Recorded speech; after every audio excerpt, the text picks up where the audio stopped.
Curious as to what a plant-based large family of 7 eats on a Saturday? You're in the right place. Let's get in the kitchen and cook. You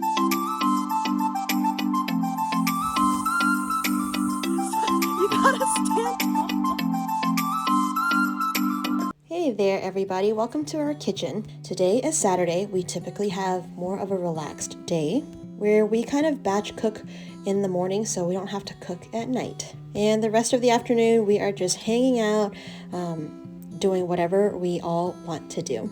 So today is going to be more of a carb-filled day. Now, a lot of you guys know, those of you who have been watching for a little bit, we don't always just do a carb day or like a no protein day. Obviously, we have many days in the week, and so we are making some carby things today. As you can see, we had some bread dough prepped for a loaf of sandwich bread. We're actually going to make 2 types of bread today, which you will see later on. We also have a pot of sort of hot water or warm water that we are soaking some pad thai rice noodles, which we are going to be making sort of like a pad thai dish, kind of my version. And right now I am just going to wash up some vegetables and prep for a salad for Trey. This is going to be sort of like a taco-y salad filled with potatoes and cauliflower. So I have lined a cookie sheet with some parchment paper, and we're going to chop up this head of cauliflower and some red potatoes, and we're just going to roast them in the oven. This is a very easy and very delicious salad. We love adding different vegetables to our salad toppings instead of just using lettuce and tomatoes. It's a little bit boring and it gets kind of mundane, so we try to spice things up a little bit with different types of vegetables and toppings.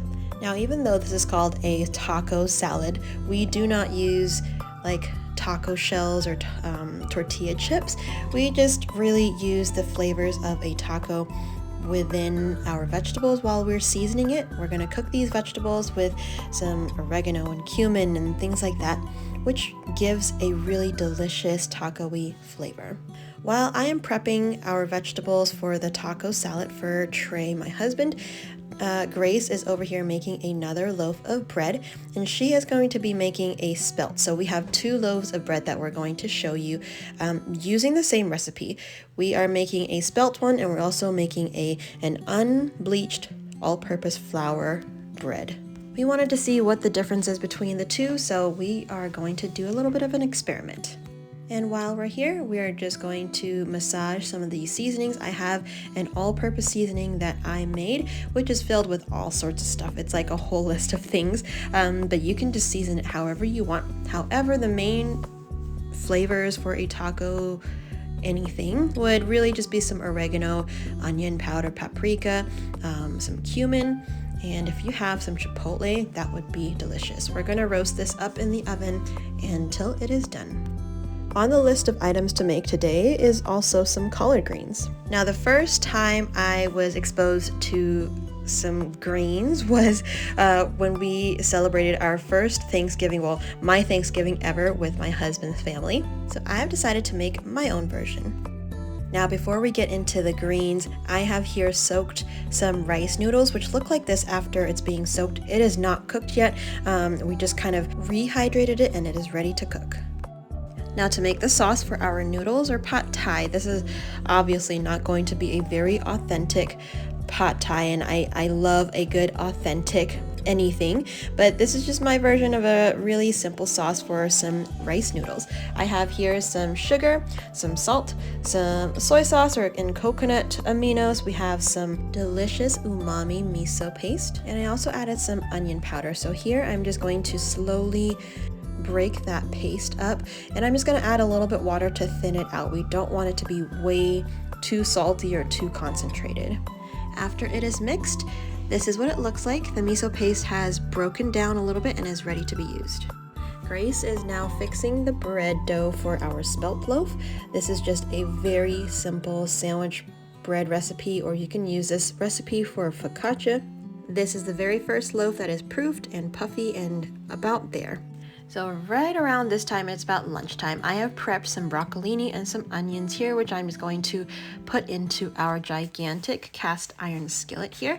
I love prepping vegetables if I have the time to just make cooking so much easier. So I have also added some more onions, some carrots, some cabbage, and then some grapeseed oil.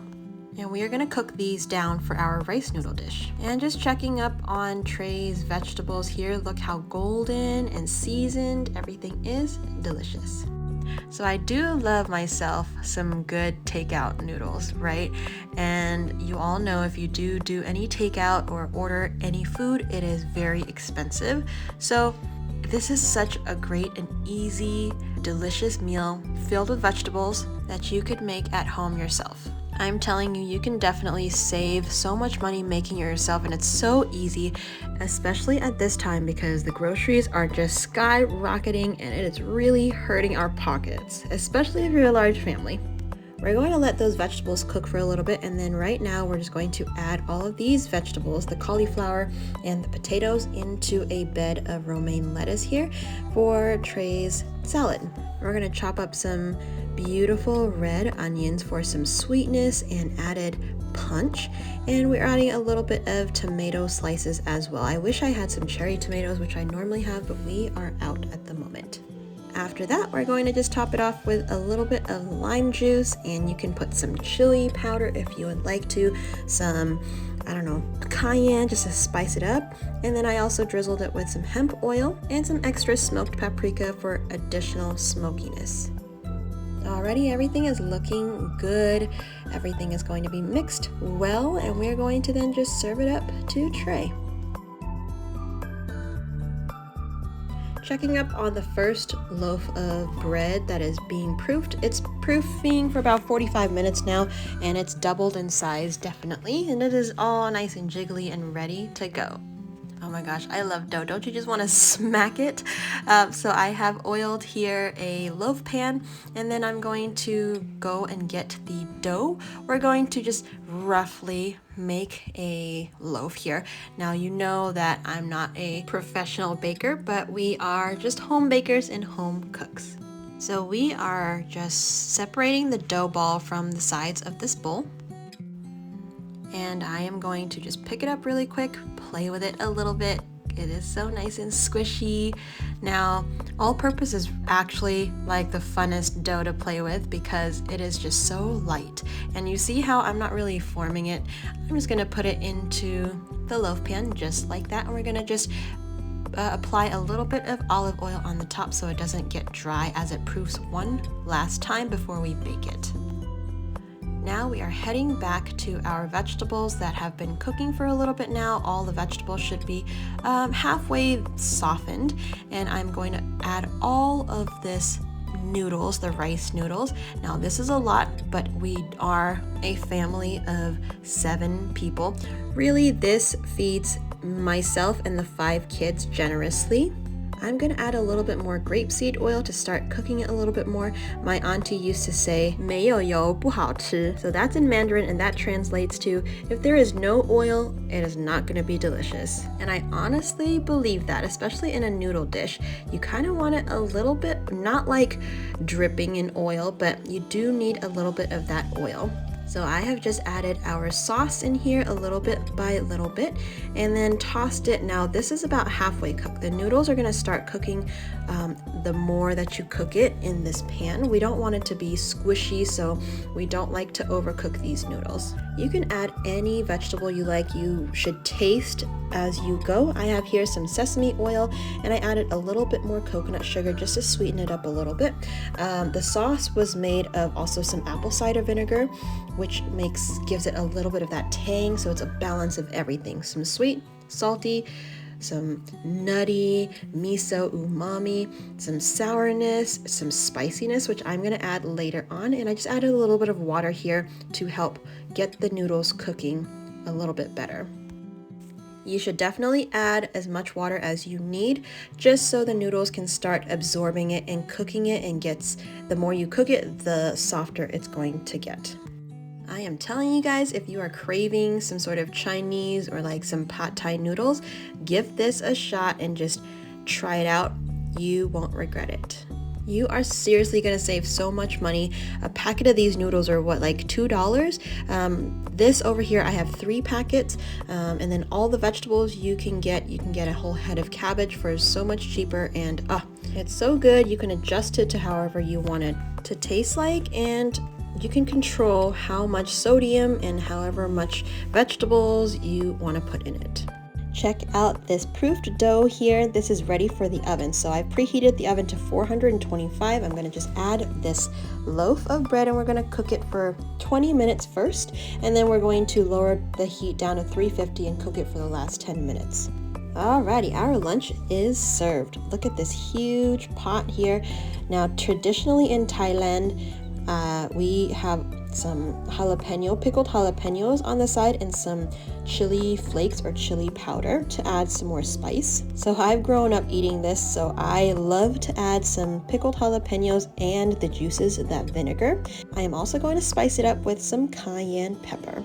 I love this. This is one of our favorite dishes. It is spicy, sweet, salty, sour. It hits everything and it's so comforting. I really hope that you guys are inspired to make this yourself. Once you make it, you will not have to order it out anymore. Trust me, it is so good. And look at how much we made in such a short time. We would love to know in the comments, have you ever tried making your own pad thai or rice noodle dish at home? And if so, are you inspired to make your own dish now? Let us know. Alrighty, after I have eaten a few bites of my lunch, we are going to prepare our greens for dinner. So I remember greens as being the smoky, delicious vegetable dish that's stewed and braised for a long period of time. So I started off with some onions and peppers. We're going to get this cooking and caramelizing in a pot. And I'm also going to add some tomatoes. I know this is probably not traditional, but I do like the acidity that it adds.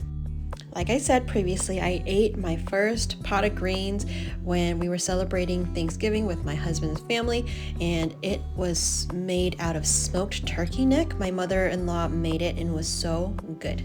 Right here you can see that the second loaf, our spelt sandwich bread, is ready to go. I am going to just do the same thing as the first one. I will separate it from the bowl. I'm just going to roughly form it into a loaf here, and then we're just going to put it in an oiled loaf pan and bake it at the exact same temperature, 425, for about 20 minutes, and then 10 more minutes at 350. You can definitely tell a little bit of the difference between the all-purpose and the spelt flour. This is our home milled spelt flour, so we just blend up some spelt grains in our Blendtec. This really adds all of the nutrition in it, all the nutrients from the bran, the fiber from the bran, and it's definitely a lot more wholesome. Now back to the greens, you can see that our onions and peppers have been sauteing in this pot for about, I would say about 5 minutes or so. And we don't want it to burn, so just keep an eye out on it. At this point, everyone was home from being outside playing, so they are making their bowls and going to have some lunch. To prevent the onions and peppers from burning, I just added a little bit of water here just to keep it going. And then I'm just going to chop up all of our collard greens. This is not all just collard greens. I added some rainbow chard and some Swiss chard up in here. I mean, it is all greens anyway. It's going to cook down. It's going to be delicious. So you can really just add anything. If you wanted to, you can definitely just keep with the collard greens, but I like to add different types of greens in our greens dish. This dish too has been a staple. We've had this at least once a week, every weekend. We add a ton of paprika, some all-purpose seasoning, and some onion powder. Now, I would suggest going a little bit heavy-handed on the smoked paprika, depending on how smoky you like it. I definitely added a lot because Trey loves it being smoky. And then I added water just to cover the vegetables, and we're going to cook this until it is dinner time tonight. Checking on the bread, this is the spelt loaf that is proofing. This is the first loaf. This is made out of the all-purpose. Now look how much it has risen. It is definitely a lighter flour, so it's going to rise a little bit more as it cooks. I mean, look at this loaf. This is so awesome. I'm just going to apply some olive oil on the top so it doesn't dry out. And here you see the spelt loaf is ready for the oven. We're just going to add it to a 425-degree oven, cook it for 20 minutes on 425, and then we're going to lower the heat down after that for 10 more minutes at 350. And once that is baked, here is the result. We have seriously been enjoying having bread at home for sandwiches. We used to make sourdough, but we haven't in a while, but we would definitely love to go back to it. Everything smells so delicious. After about 2-3 hours of our greens cooking, this is what it looks like, and it's ready for dinner. I have cut our loaves of bread just for you to see the difference. Really, you can see the color difference. The texture is pretty similar. This is still a little bit more dense, and this one is a little bit more airy and light and a little bit fluffier. But the recipe down below, you can definitely use it for either. As far as dinner goes, we're doing very simple baked potatoes and a bowl of greens. This is some roasted red potatoes for Trey, and he likes it separate, so we're going to serve him that and along with his bowl of greens. Now this is the test, the ultimate test. What does my husband think of these greens? Now this is not the first time he eats this, but he loves it being a little extra smoky, and I think he approves. As for our dinner, it's a little bit of a smorgasbord. We do have some leftover noodles, and then I just added the greens on top of our baked potato for dinner. And that is it for today. I hope you enjoyed spending time with us in the kitchen. I hope you are inspired to eat well, and we'll see you on the next video.